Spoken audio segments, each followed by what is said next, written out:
Liza na sobrang nabat Liza lawas and for today video day! Oh! So karon mga kabogs, mato mi og asa to banbanan. Na banbanan kog daw kay na daw kaliguan dito day mag-ambak-ambak. So akong kauban si Britney and si Ren day. Among kauban is napasagawas kay gulat pa pud ang mamungkuan din. Kay mingaw man, so maglaag taog. O ba ni mek? Mingaw biya kay din wala pa jud may trabaho. So update na tamo sa may tabo. Bye-bye. So karon mga kabugs kay human naman ni silag pagwapa, manglakaw na ta, but before mi moatog banbanan, muhapit sa mi sa shop kay manghula mang gudmig motor sa kuya ni Ren kay lagi mao among gamiton para sakyan padong sa banbanan. Nagbahutod sa day mi sa isa namo kakauban padulong sa shop ug pag-abot namo nananghid nami nga hulmon sa namo ang motor. May ganitong tan na pud ni akong amiga nga pahulmon og motor sa iyang kuya basta tubilan og ampingan. Sama ra gud niya giampingan nimo pero ikaw gipasagdaan ra. Kaloy pod kay di man ka bala mo drive di siren og clutching nga motor. Aw, ikaw nilang iyang sakyan. Hoy, tabang papadan. Hoy. Bitaw og wala pa sad siya lisensya. So ako'y nag-drive og kani nga motor mga kabogs. Dapat mauli na mo alas 5 sa hapon. Wow, curfew yan. Hoy. Ni-stop sa day mi aning crossing sa Talisay kay gipaabot na mo ang among kauban og gipaunasad na mo ang mga nilabay nga nitambong og lubong kay sure jud mi nga ma-traffic mi og magsunod mi ato nila. Pag-abot sa among kauban, nilarga na dayon mi. Medyo layo-layo de ining banbanan mga kabogs no. Kay pabukid man gud ni siya sa dapitan. Ang ako lang gikaganahan sa among pagbiyahe mga kabogs no. Miskan layo gamay ang lugar kay dili kakapuyan og drive kay lagi sementado ra jud tanan ang dalan. Kay first time man pud nako nakaari dire, nalayuan lang jud ko gamay pero worth it ra jud kayo mga kabogs. Kay naa ay ingon ani sa dapitan nga tourist spots.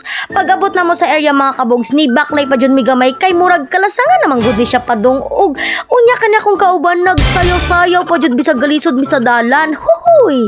And finally mga kabogs, naabot na jud mi sa among destination and huy, wala ko nag-expect nga ingon ani di ay ni diri.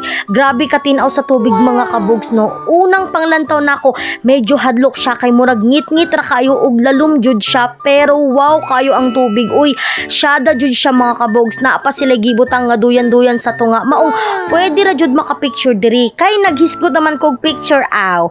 Before mi nangambak, nag-picture sa jud mi. May na lang pang remembrance sa mga hilig og adventure diha.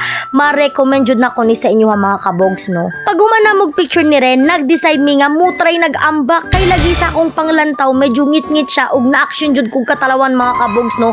Makigdungan unta kog ambak ni Britney pero murag mas hadlok man nga magdungan og ambak maong nagtagsa na lang mig ambak.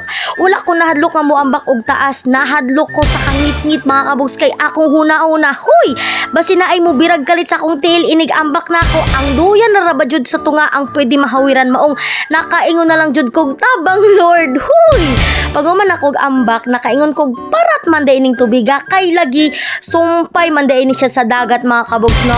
Abi jud na kog sim siya anang tubig sa mga suba pero dili di ay kay parat jud siya, dagat jud siya. Huy, yun ano day ang pagsakabalik sa taas mga kabogs no. Mura jud gag tuko nga nagkamang-kamang. Huy, mao ni akong isa ka rason nga wala na jud ni balik og ambak kay wala joy hagdan pasaka. Kinahanglan jud nimo mugunit og tarong para di ka biyaan. Aw, biyaan good mugunit jud ka sa mga bato mga kabogs kay para di ka mahagbong balik sa tubig kay diha nga side sa sakaan mga kabogs.